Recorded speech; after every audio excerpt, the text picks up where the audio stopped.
class 1 of the computer science course. And the name is kind of generic and general. And the reason why we're doing that is because the things that we're going to be taking in this class are things that a bachelor's degree in computer science in college will take over a course of 4 years. And they'll take like 20 classes in order for them to get this picture, this idea of computer science. But inshallah, we're going to try to shrink that all into one course. And then of course, we're going to break it down into different levels, different tiers. This one is level 1, tier 1. But inshallah, we're going to get that full picture of what computer science is. Now, our course, of course, is primarily focused on programming and coding. However, for class 1 in today's class, we're going to cover the entirety, almost, of what computer science is. What is the different pieces and flavors and everything like that, including computer science. And as I wrote in the course description, the benefit of this is so that you can see, where do I fit in this puzzle? Because some of us, we may like computer science, but hey, programming, that's not my thing. So just to see the different places and the flavors of computer science, we're going to try to cover everything in this one class. A very brief introduction or summary about myself. My name is Ahmad or Ahmad. I work at a company called QVC. I'm a software engineer. I went to LaSalle University, not too far from here on Broad Street. Studied computer science. No prior computer science experience. You know, I always loved technology and computers and everything like that, but before college, absolutely no computer science experience. So for anyone in this class, you have just as much of a head start than I did when I first entered college. And just to keep it, straight up, as soon as I sat in my first computer science class, I knew that that was my calling. Like it made sense to me right away. And inshallah, you will get that same feeling because, everyone has different passions and desires and likes in this world. But I really think computer science is one of the funnest things anyone can do. In addition to, as we wrote in the course description, we're doing this for job security, and this is like the best job and the most in demand. Yes, of course, but it is one of the most enjoyable jobs and the things that you can do out there today. So the first thing I wanted to discuss is how complex and big the world of computer science is. So of course, this class is primarily focused on coding. But what is coding? What is programming? And a lot of people would say, like anyone who knows anything like a little bit about programming, oh, okay, I know programming, but what is the best language to learn programming in? Is it Java? Is it JavaScript? Is it HTML? Is it React? Is it Angular? And we're going to see how even this question is flawed, and it shows the person's ignorance in the field of computer science and in the field of programming. So the first thing we're going to cover is the idea of programming or coding or software development or like there's so many terms you can use to describe it, right? And talking about coding, of course, or programming, there's languages associated with each application or system or website you are trying to code. So in the most basic website or company you can find, you'll find always 3 pieces. You'll find the front end, which is like the website, right? It has the nice buttons, click boxes, nice colors and all that type of stuff. Then you have like the APIs, or the applications that are driving the front end, that are giving the website or the iOS app or the Android app its information.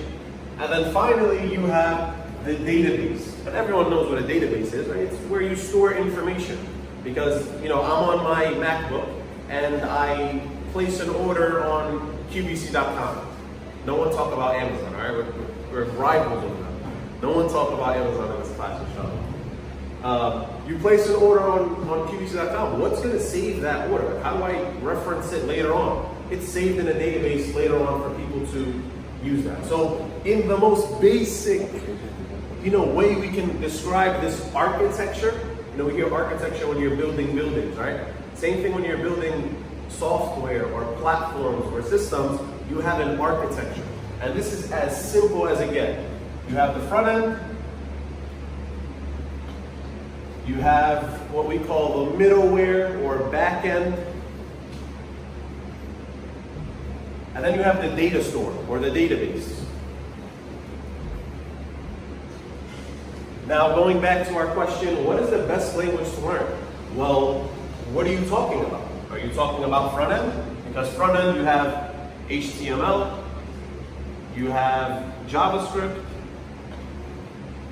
you have jQuery, you have CSS, you have this, it goes on and on. You have React, my favorite front end language, you have Angular, and the list goes on and on and on. Each one has its pros, it has its cons, it has its this, and it has its that. Oh, when you said best language, are you talking about the back end?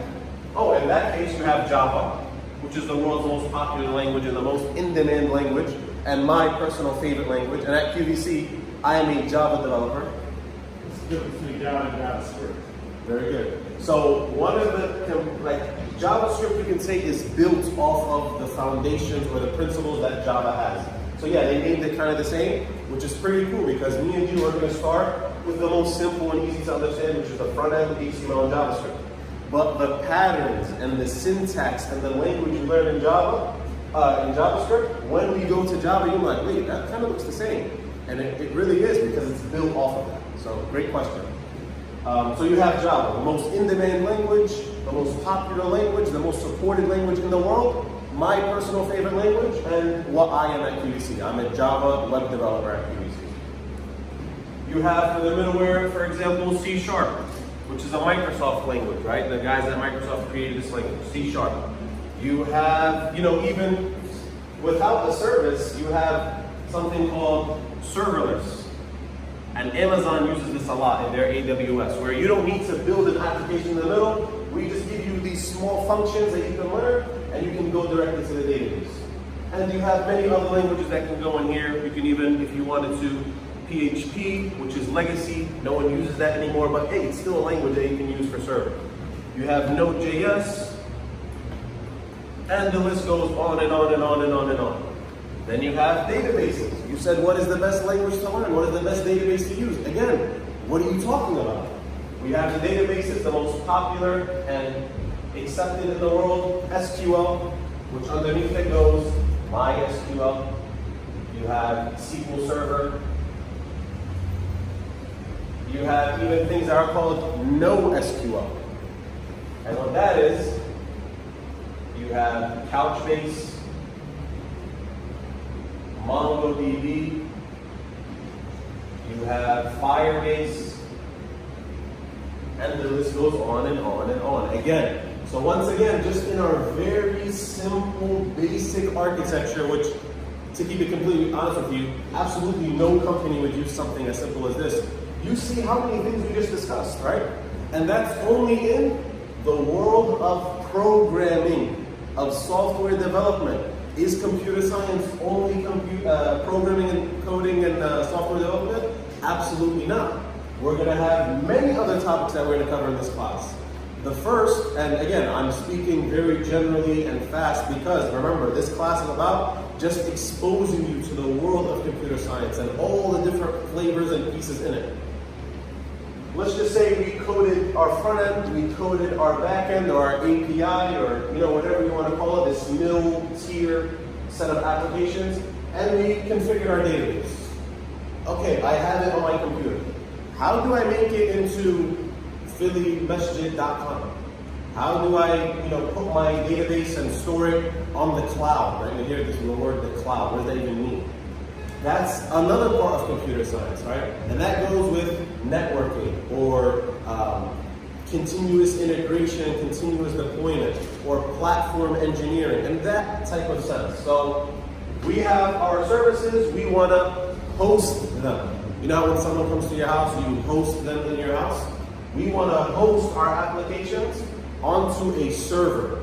So we always hear like, oh, every company has a server, right? That's where everything, lives, quote unquote. So now let's talk about servers for a little bit. We have a server. So before we go for question, so when we're talking about the programming side of things, Right. is it sufficient to learn one language under, let's just say I want to do front end, and I learn one language and that's sufficient, or I need to learn multiple languages? Very good. So for a person who is learning, there are certain languages that are more popular than others. So I'm a beginner developer. Hey, I don't want to learn everything. I just want to learn what could get me by for my first year of learning programming. So what I would do and what is recommended is always go with what is most popular and supported in the world.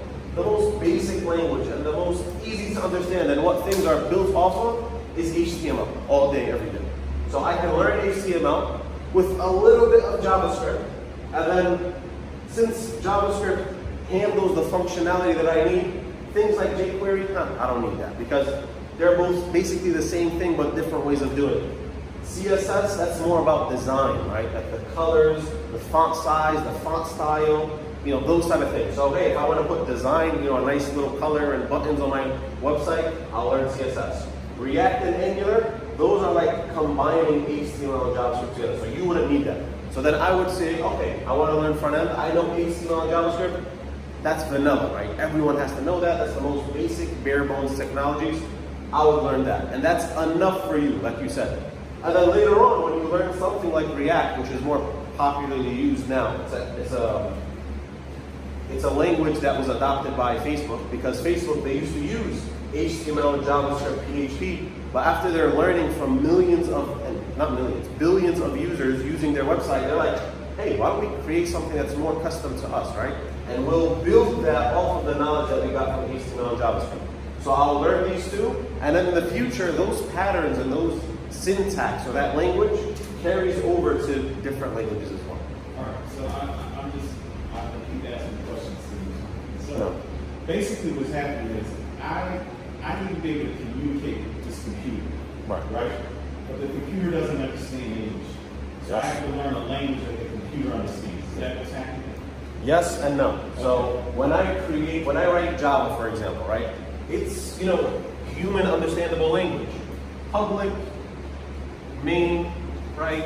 And whatever arguments go in here. I open the function, I close the function, a simple method, a system.out prints line, and then hi, right? And all this does when I run it is literally print out a message that says hi. So does the computer take this and write hi? Yes and no. You write this code, and then you go through something that's called a compiler. And what that does, it reads this language, and then it transforms it into machine or assembly language, what the computer understands. Or you can even say like binary, you heard binary, ones and zeros. And at the end of the day, the most basic and fundamental language that all computers go by is binary, ones and zeros. But imagine me and you are trying to write a program and we're writing the program like, 1001000. No one's gonna know how to program. So they built levels of abstraction on top of it to say, hey, this becomes this, C1, A2, 5, 6, and then that becomes this. So yes and no, you write this, it's not like regular everyday language, but it's something, hey, I can understand. We'll learn about, the syntax of how Java works, but public, that means it's open for everyone. Main, this is the main part of my application where the computer is going to go to run it. And then this is the function that I'm running. Simple, system.outprint, which is just taking whatever line you have in here and just printing it to the console. But how does that look to the computer? You would never understand, right? There's even, some, of course, geniuses who could read binary. Even Google, they're offering, huge jobs for anyone who obviously can't read binary, but can look at binary and say, wait, that looks wrong, and then convert it back. Well, to your question, yes and no. Does that answer? Yes. Does it suffice to, like, if I want a job, is it enough for me just to know Java or just to know, like, right, so depending on your company and depending on the role that you have, there are some people who will love in college, they would struggle with this.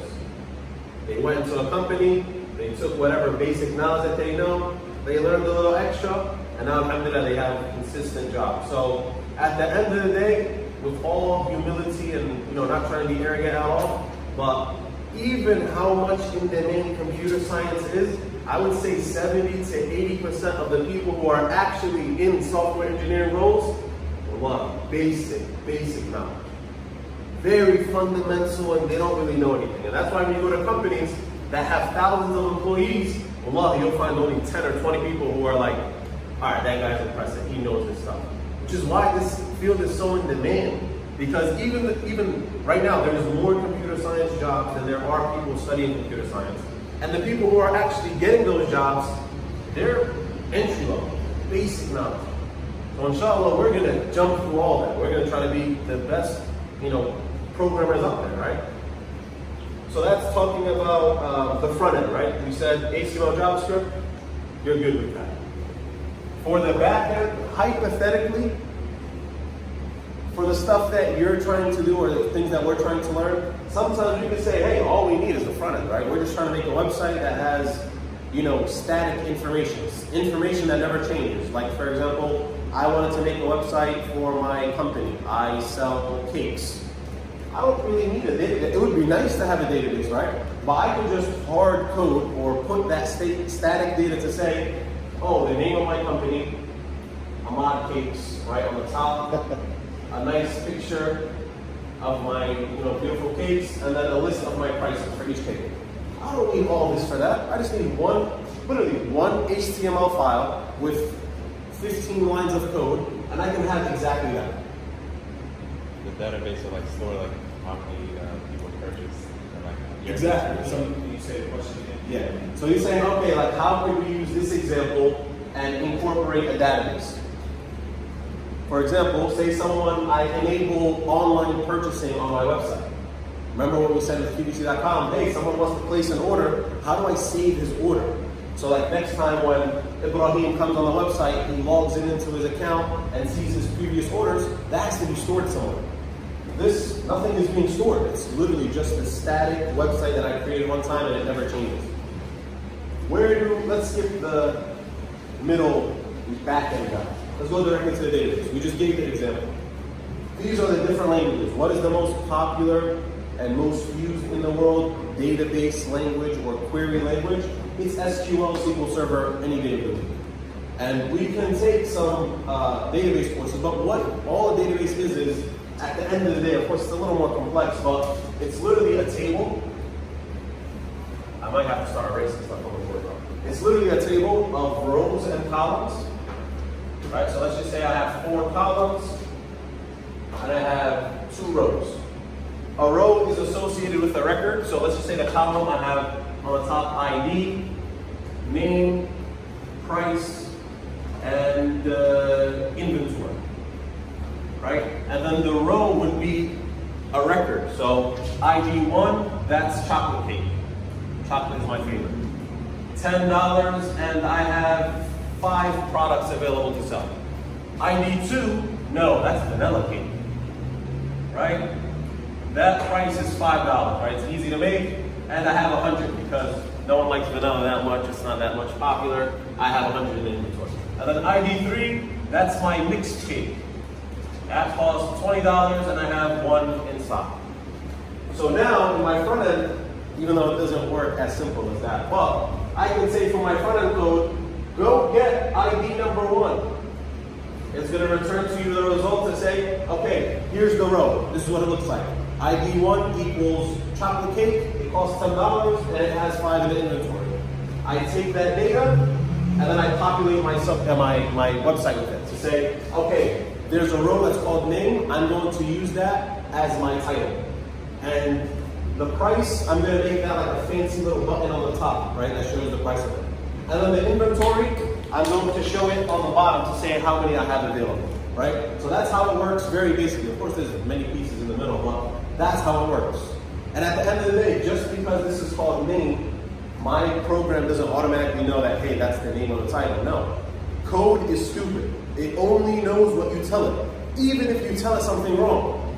One thing, just to say it, why are there so many software engineering jobs? Or, for example, Facebook, they have a website, why don't they just fire all their workers then? It's because in computer science or in programming, there will never be perfect code. Especially when you have huge architectures, millions of lines of code, there's always going to be mistakes in it. And then of course, as we all know, every single day there's something new. There's technology coming out, there's new features that people want to add, and I would say 95% of companies are at least 5 to 10 years behind in the technology that they want to add.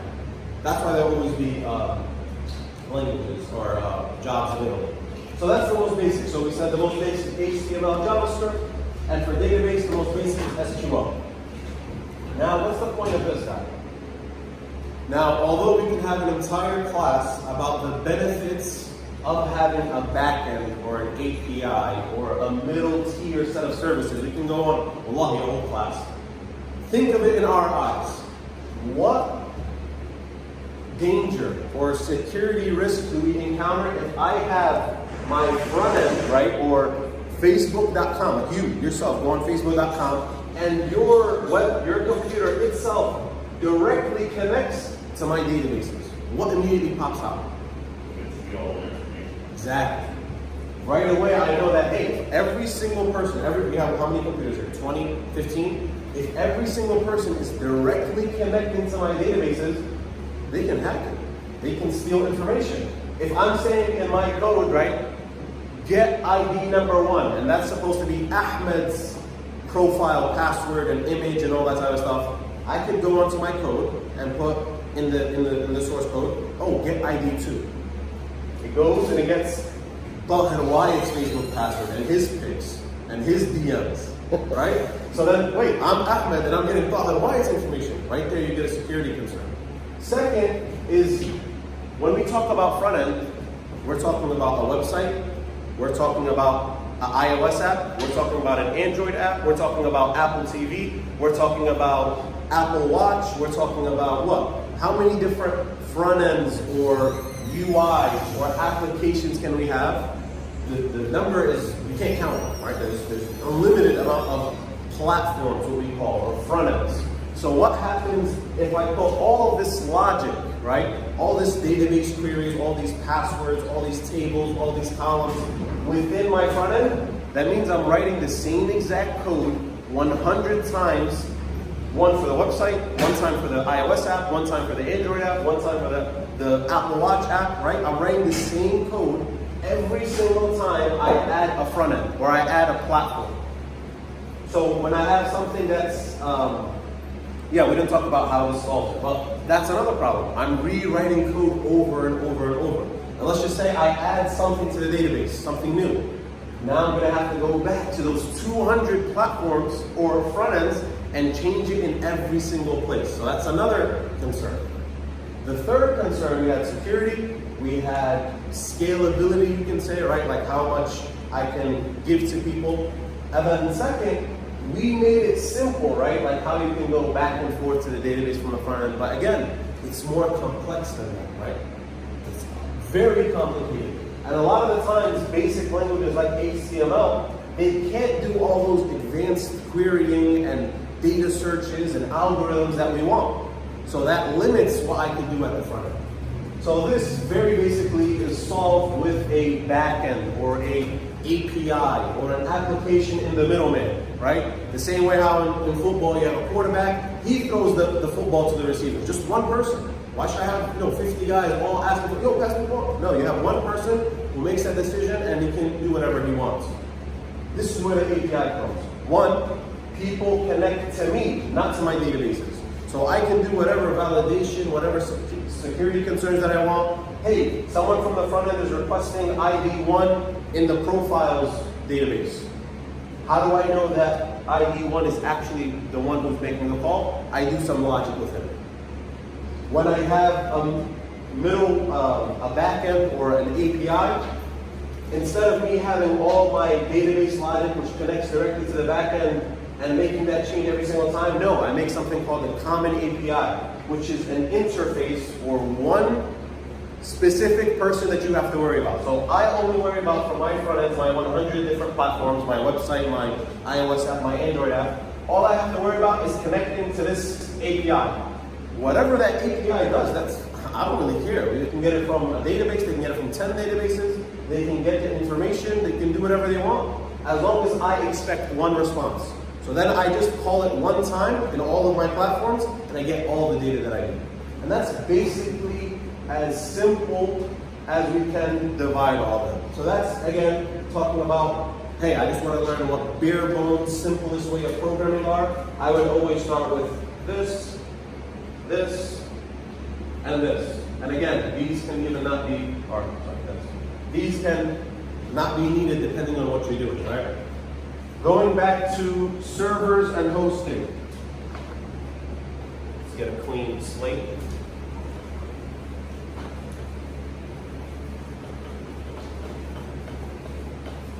As we know, all companies, we always hear the word servers, right? I think that's a common term, everyone should know.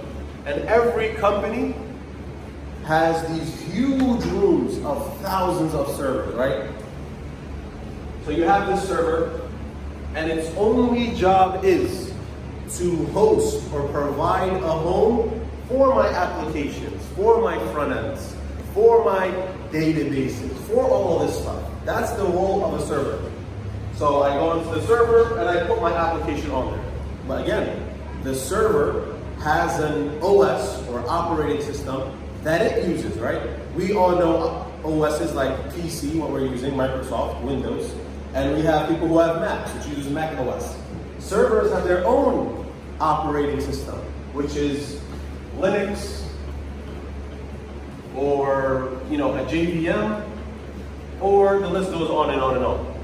And those, in order to interact with that operating system, just a little pause note, everyone's computer here has its own language, but you are abstracted by it with a GUI, or a user interface that goes on top of the code. So when you click on the Chrome icon, not a nice drawer, but kind of looks like Chrome.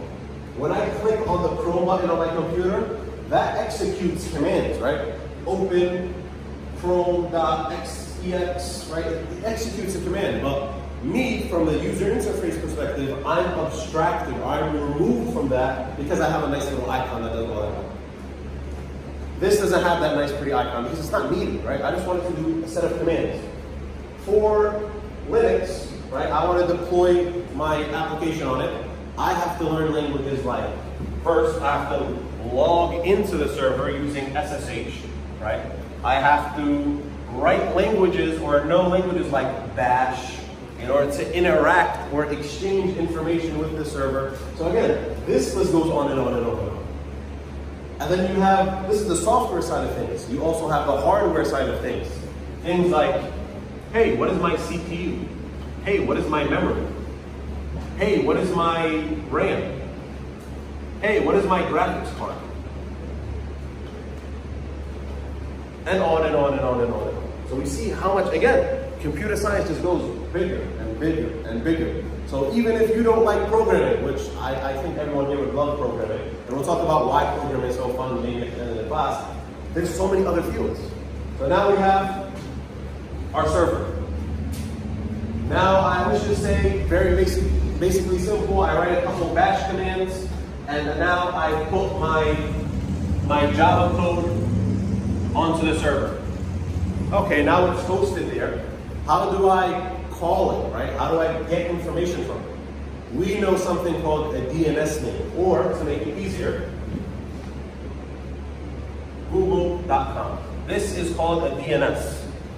And what this does, on our computers we put Google.com, but in the background technically, we're pointing to an IP address. 192.168.2.1. Whoever calls this IP address, with a bash command, for example, if you wanted to ping it, or you wanted to make a telnet command, or IP config command, right? We put that command with this IP address, we're going to go to Google server. Of course, no one can directly interact with Google server. I'm just saying, as an example, this at your computer level gets translated to this, and this knows where the server is, right? But again, this is a science in itself, right? IP address to the DNS, how that works. And then even when you go to Google.com, imagine how many calls does Google get in a day? Probably came in about hundreds of billions of calls. Imagine all of those calls are going to one server. Probably within less than a millisecond, this server will explode. So you have the same application, but different instances of that application running on hundreds or if not thousands of servers. Now, is this why websites crash? Yes and no. So there's many reasons why. Yeah. So like. Okay, but I'm just saying, like for example. Yes, exactly. On Prime Day, it's so much information coming in at the same time that it goes out for hours. So there's just too much traffic, and there's not enough resources to handle it. So maybe the server is good, but the application that's getting to the server, that's too weak. Okay. So you have like companies like Netflix who continuously every day go on this idea of handling traffic. And that's a whole different science. That's like more networking and communications, right? And they will handle that traffic in their own way. But yeah, exactly. That's what's happening. So is this hardware engineering inside of things or no? It's both hardware and software. Okay. Yeah. And we'll talk, maybe it will become more clear as time comes, what's the difference between hardware and software. And that's even another set of jobs that I didn't discuss, like IT-related jobs, where like you have people from Comcast physically coming here, grabbing a modem, plugging it into your wall, installing the routers and the modems and the switches all over, Philadelphia, Masjid.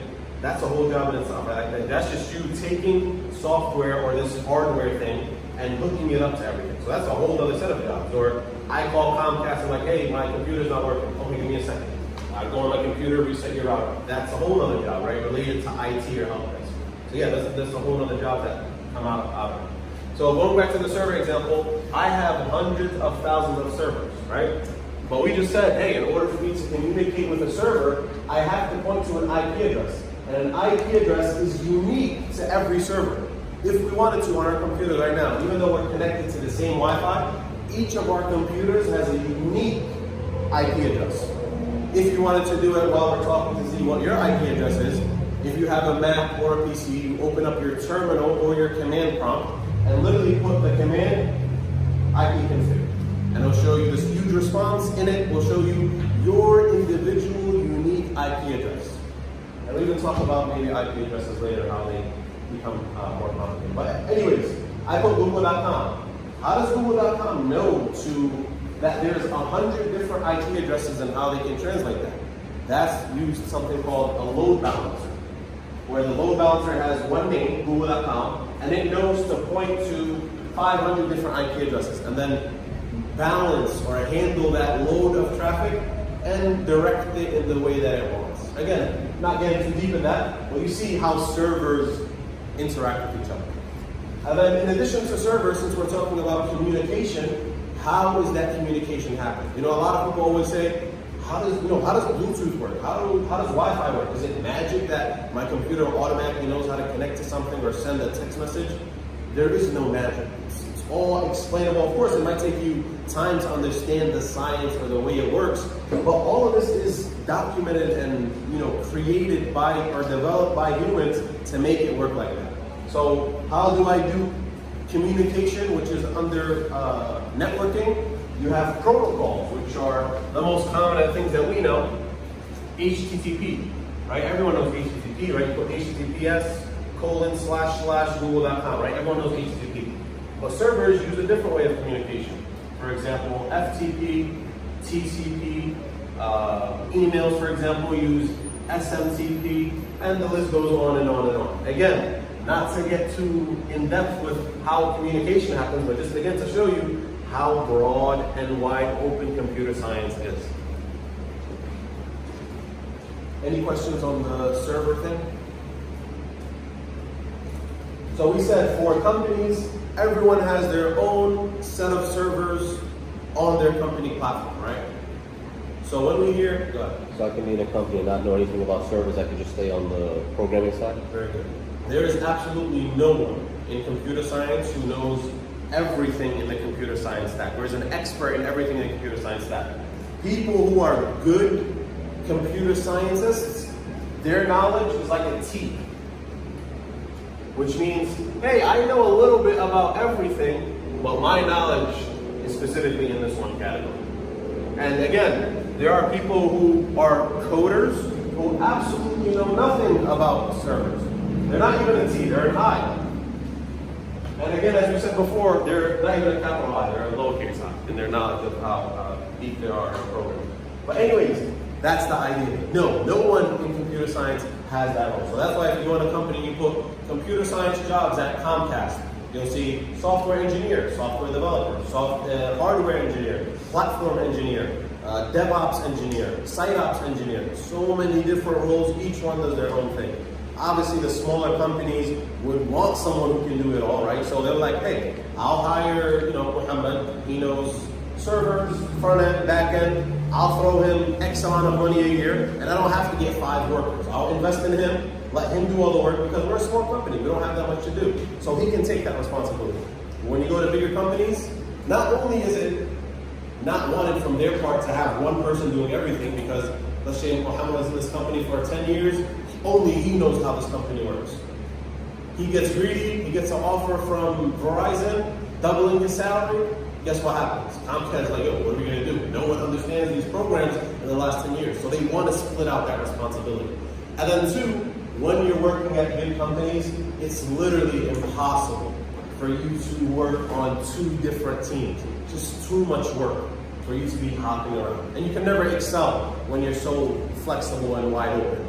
Hey, I want to learn servers, but every day there's a new update to Java, and the new functions, and Java 13, and X, Y, Z.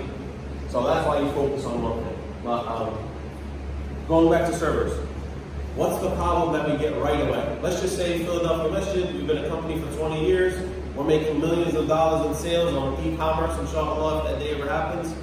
But all of our servers are in-house. Something crazy happened in Philadelphia. A hurricane came, the water got in the masjid, it destroyed every single server. What's going to happen? All your data and all your applications and all your servers in the last 10 years, what happened to them? Destroyed. And there's no way to recover it. That's it. It's gone. That's why there's something called the cloud, right? And that's why instead of putting it on physical servers located on premise or in your building, you host it not literally on the cloud, not literally in the air, but on another set of servers that are spread out across the world. For example, Amazon, they have something called AWS, or Amazon Web Services. And they have, data centers or servers across the world. Even if you go on AWS, you get to choose, hey, where do you want your servers to be located? You put one in Ohio, one in New York, one in Florida, one in California. Even you have options to put one in Germany, one in China, one in Italy. This way, if something happens in Florida and the servers that your service is, or your application is hosted on, gets destroyed, hey, I have 5 other places where my service is, no problem. So the cloud is connected to other servers. It comes back down. Exactly. Exactly. It's other servers, but in different places. And they're connected to each other, but they're across the world. And a lot of companies are shifting, towards that because it's so much safer for them. And again, you cannot afford in this world to lose data, even if it's one day. If it's one day you're losing data or losing information, that's going to set you back so much time. But that's all the cloud is. If you hear the word the cloud, that's what it means in terms of servers. Any other questions about what we talked about so far? Programming, servers, the communication between them. Let's see what else. Let's erase this. Before we continue, when you hear the word computer science, what is the first thing that pops up in your head? Who wants to volunteer? Coding, okay. What else? Bunch of numbers and like crazy stuff that we see on movies and TV shows where the person's.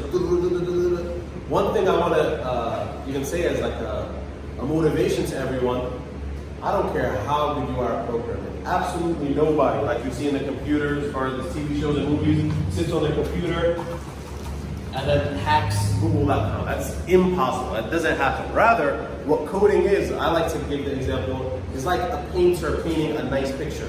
Doesn't he sit there, he draws, nice lines, this, ruler, shapes, he takes his time with it, right? It takes a long effort. That's what good code looks like. You're sitting there and you're looking at your code, and you're punching in the numbers, you're punching in the lines of code. Oh, wait, I can do this better. Oh, wait, I can do that better. And I make it nice and easy in that type of stuff. So no one types that fast. Anyone else? Picture you. Picture what? You. Me? Okay. So now let's ask another question. Why is there always math associated with computer science? It's because, yeah, of course, if I want to write a front-end code, right, there's no real, not mocking anyone who, likes front-end, right? There's no real logic to it, right? I have a website, I say, hey, line of code, put a button here, the go button. And I put another line of code that says, hey, put a big title on the top that says title. No real crazy logic there, right? Front end is basically easy. It's for people who like that artistic side, even people who study design or UI or UX, user experience and user interface. Those type of people who like the art side of things, they'll sit down and they'll design. You have people at, for example, QVC, where their job only is to just design the website, not even write a line of code. Literally just design, like, hey guys, you know what? This is the template that we want to follow. We want to use XYZ colors. We want this page to have this title at the top, these set of buttons here, yada, yada, yada. And then the coder would interpret that and say, okay, you want that? All right, let me code that to match that standard. So there's no real logic there. However, when you get to the Java side or the JavaScript side, that's where the math and the logic and even the theology behind programming comes. And that's why people take classes like algorithms, right? That's why people take classes like calculus. That's why people take classes like discrete mathematics, because there is thinking behind writing applications and services and Java code, right? Do you actually need to know that, or does that give you a way of thinking that helps you with the code? Exactly. So it gives you a way of thinking so you can approach the code better. Because like in every field, you have code that, hey, it works, but it's bad code. And then you have code that's literally one line, but it's so powerful. It can get whatever you want. It can get the information quick and easy.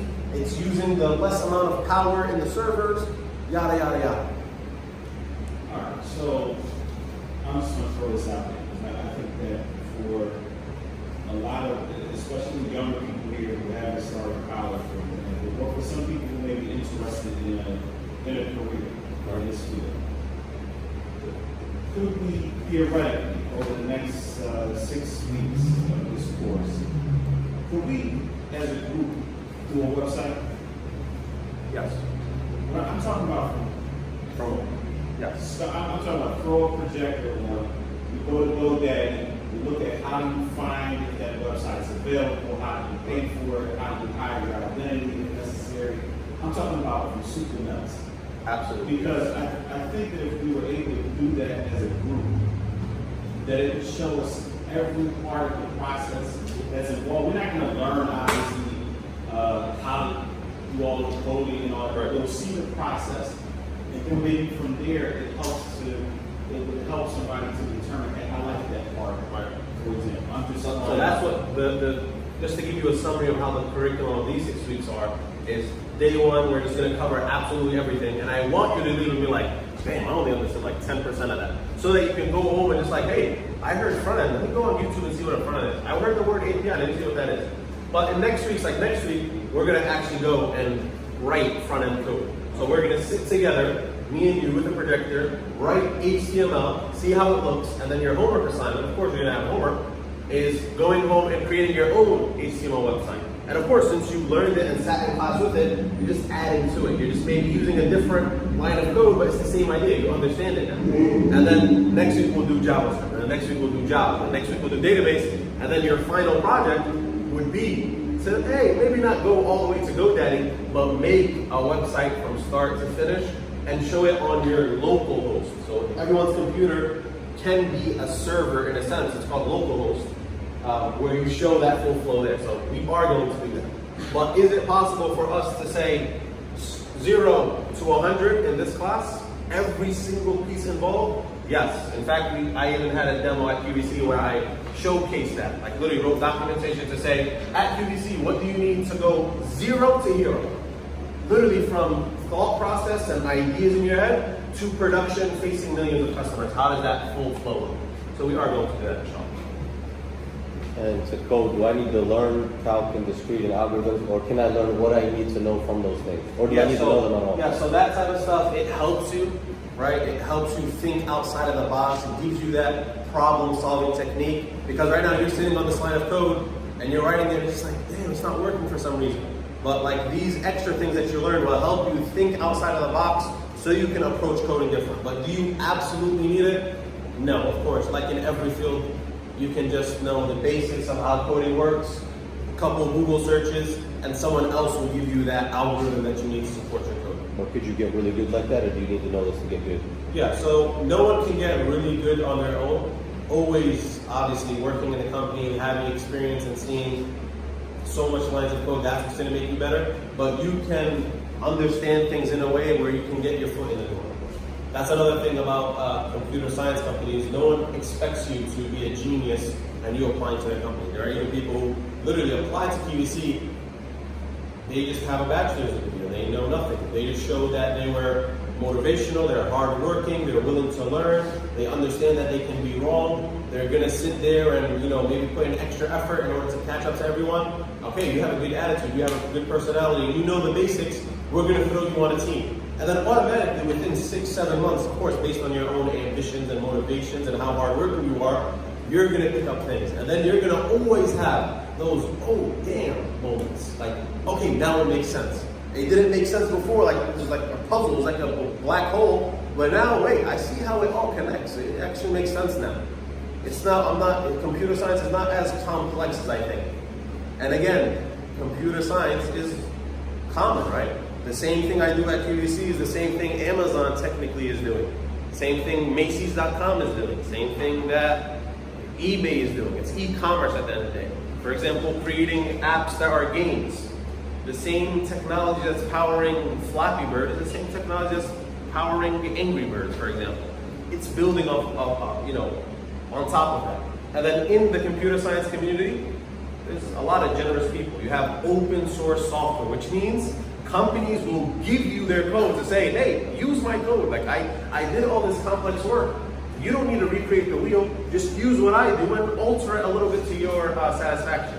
And it's not just small companies that do that, it's also big companies. Tesla did that, right? Google does that a lot with their APIs, like for example, their Maps API or their YouTube API.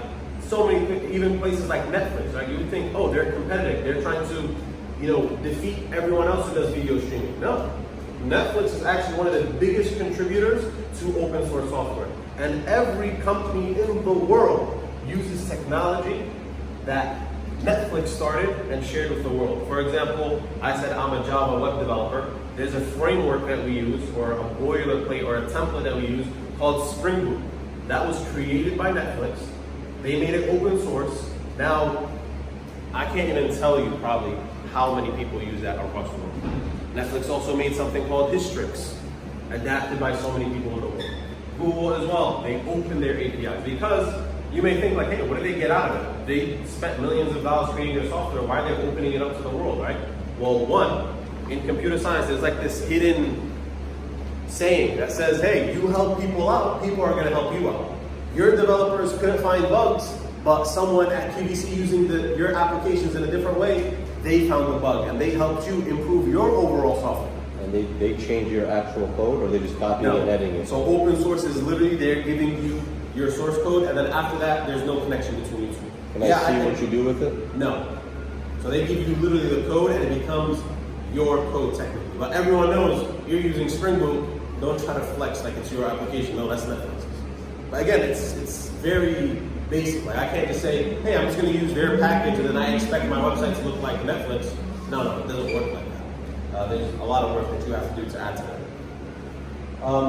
And that's the idea of why there's math, there's discrete mathematics, there's calculus, because you can think outside of the box and use those techniques to power and make your application better. A small example is I have 1 million records in my database. Like for example, Facebook, they have how many open accounts?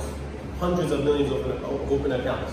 When I say find ID number 1, and of course it's not that simple when you're trying to retrieve a profile, but let's just say I say find ID 1. How does my code know to search all the millions of IDs and find the one that says 1 and return it in literally 0.2 milliseconds. How is it that fast? It's because the way the search happens, using these different algorithms and different ways of querying this huge amount of data, it gets it in a way and returns you the information. So you have an application that's supposed to do some type of search feature, some type of lookup, some type of transformation of the data. Okay, you're writing code, but how well can you write the code so that someone's not on the computer and pressing refresh 1,000 times? And we have a lot of people, for example, there's bugs sometimes in PVC where it just takes a millisecond extra, but because the user, because everyone of course is impatient, they're on something showing the loading screen, they just press enter 100 times. Like my brother, when he was on my brother's website uploading a new article, he's literally trying to upload the article and it's not working, so he's pressing the button thousands of times, like very fast. And little does he know that you're not doing anything. If anything, you're destroying the back end. So yeah, it has the idea of, hey, maybe my code is okay, but is it okay and simple enough where anyone can go on your website and use it and be happy with it? Because as we all know, we're very impatient with things that we don't understand. So I go on Amazon.com, something's not working, I'm gonna go buy something from somewhere else. So we should always have the idea of not only coding, but coding in the best possible way. Again, like we said, each week we're gonna focus on a certain language. We're gonna do it together. We're gonna use a projector. You're gonna follow along with class, and you're gonna have a homework assignment that says, hey, do A, Y, Z. And then you do that, you show it. I'm not gonna tell you, hey, go above and beyond, but again, what you put into this class, you're gonna get out. So if I say, hey, make a basic HTML file with 5 HTML elements and designing it this way, and you come to me and it's literally the ugliest site I've ever seen in my life. Or if you come to me and you show something, I'm like, wow, that's actually very impressive for someone who's learning this for the first week. You're putting in more, you're gonna get out more of this class. And again, always have the mindset of my code can get better, because it is kind of the ego hit. Like imagine you're writing this complex software, it works perfectly, and then one of your teammates in the class is like, hey, that's cool, but did you know you can do this and it becomes a little better? Or instead of writing 100 lines of code, hey, use my method and it becomes 20 lines of code. You're not gonna feel some time where you're like, no, I wrote my 100 lines of code, not a little fake, but I don't wanna use it. No, it's actually good. And then we'll also learn some techniques and patterns, because there's many ways to do things in computer science, as we're gonna see, but there is right ways to do things and there's wrong things to do things. And inshallah, before we continue and talk about some other things and open the floor for questions, even questions that are not related to anything that we took in class, like, hey, is the government really tracking my iPhone and seeing where I am every day? We can also answer questions like that, but let's just take a short, brief break. Okay, now part 2 of the class. We're gonna again continue talking about general topics in computer science. And again, no one expects you to understand everything that we talked about. Again, this class is just to expose you to all the different fields and the patterns and the technologies and the applications in computer science. And today what we're talking about technically is like the theory behind computer science. And unfortunately, a lot of colleges, they will literally teach you 3 years of theory and then 1 year of actual practical coding. And that's bad, right? Because I don't know about you guys, but the way I learn is I need physical examples. I need to actually do something for me to work. And that's something that's lacking in a lot of the colleges. So we're gonna take theory all in one day, and then after that, actual practical knowledge. But it's good to know theory because it helps power you or keep you on like a roadmap. Even for the kids, I see like a couple of kids that may have been here when we took the goals class, right? How to become a successful individual. We talked about a concept called abstraction. And I learned that concept from computer science, because you see all of the things that we talked about, and we've only been talking for 1 hour. There's people who wrote thousands of books across the last 20, 25 years about computer science. Is it possible, like Muhammad asked before, to know everything? Absolutely not. In fact, if you try to think about everything, you'll most likely go crazy. That's where the concept of abstraction comes, where yes, you have a general idea of how things work, but you're only focused on the specific task that you're assigned at the moment. Especially when you're working on a big code, right? Or a big application or a big file that has a lot of code. Even sometimes within the same application, don't think about the other thing. Only worry about your specific task at the moment, because otherwise you'll go crazy. One thing that I wanted to talk about now is in computer science or in software development or even in hardware engineering, like when you're setting up a computer, there are 101 ways to do something, right? I can write my code and it does the same exact thing that Tahir Wyatt's code does. But if you were to look at our code, it looks completely different. That's because there's many ways to do something. Not necessarily that my way is better, not necessarily that my way is smarter or more intelligent or better than someone else's. No, it's just a different way to do something. That being said, there are wrong things to do in coding where your code will work, but it's wrong. You shouldn't do that, right? You either you're thinking you're doing something and it may give you the right answer for your specific data that you're giving it, but if you were to give it other data sets or other numbers in the algorithm, you're gonna get results saying, where the hell did that come from, right? So there's right ways and wrong ways to do something. But let's just talk about the right ways. Like I said, there's 100 right ways to do something.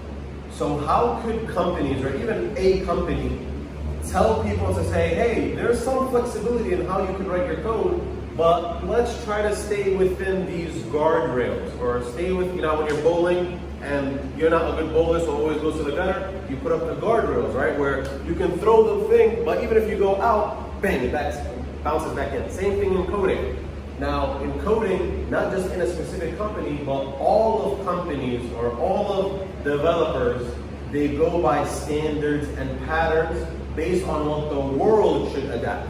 So even though there's 100 ways to write Java code, the guys at Oracle, or the guys at Netflix, or the guys at this, they get in a meeting, they write a book, Patterns of Java for 2020. So then everyone across the world, hey, let me read this book, and hey, maybe I disagree with a point or two, but let me follow their pattern. This way we have like a community that all follow the same thing.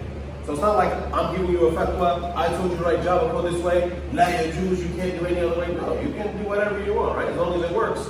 But let's follow industry standards. This way, if I work at Comcast and I'm writing code there, how do I know that when I go to QVC that I'm still gonna know what to do? It's because we're following the same standards, we're following the same patterns, we're following the same template, right?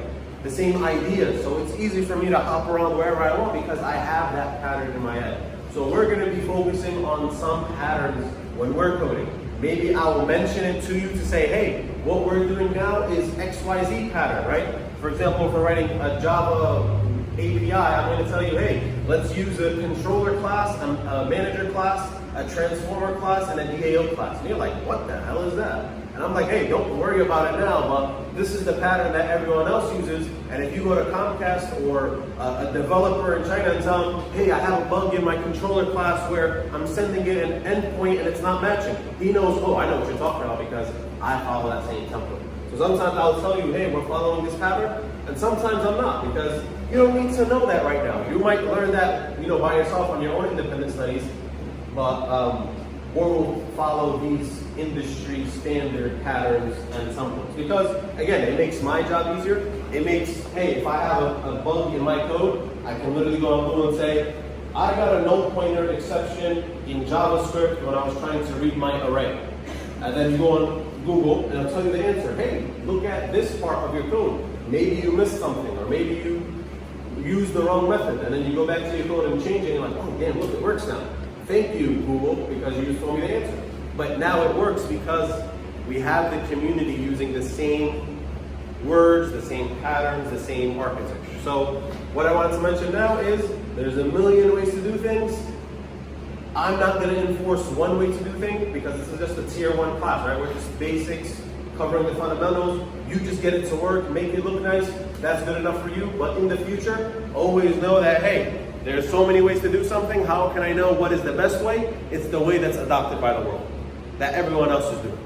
So what's the difference between computer science and IT? Okay. So there's a lot of terms and a lot of majors that you can take in college. You have computer science, you have IT, you have software engineering, you have computer engineering, and on and on and on and on. At a very basic level definition of the classes, computer science will be like what we're taking in this class, which is like one, the broad theology or idea or the methodology behind computer science and all these different fields. Second would be programming, and third would be like these math classes that you're taking. IT will be more focused towards help desk and installing software on people's computers, or you work for Comcast, someone buys a new internet package, you're gonna go to their house, screw on that modem, connect the routers. If it's a big building, you're gonna need to put like switches and a broad network. That's more of IT, so more of a physical, and not developing new software, but using software that the developer has made to install new software on people's computers. So there's some companies who have dedicated IT people, where, hey, I can be a developer, right? I'm coding, but I sometimes, contact the IT department. Hey, look, my computer screen is broken. Okay, I got you. I'll come in, I'll take the computer for a couple hours, I'll swap out the screen, I'll install that new patch or security update to your computer, and I'll give it back to you. So that's really what IT is in a sense, where it's more not developing new stuff, but using stuff to install to people's computers, more of a physical side. Software engineering, it's more about like architecture and optimizing code, because we said with algorithms and with code that there's better ways to do something. So more software engineering will be you thinking outside of the box, not only programming, but how to program in the best way.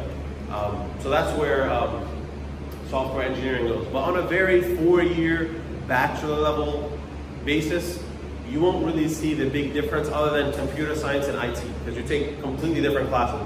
An IT person will take 2 or 3 programming classes. The rest are networking, routers, modems, servers, physical stuff almost, quote unquote. Whereas computer science will be more of the software side of things, more of developing and creating applications.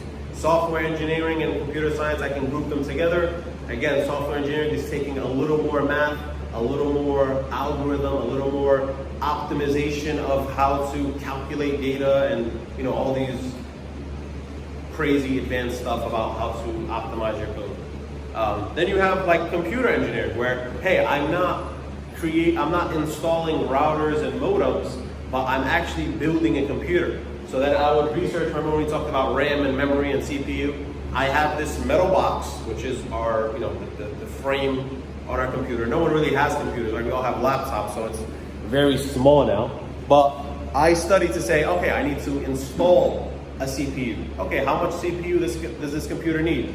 Oh, I can install this amount because this computer doesn't need to be too powerful. And I can install this RAM. And RAM, very basically, is temporary memory.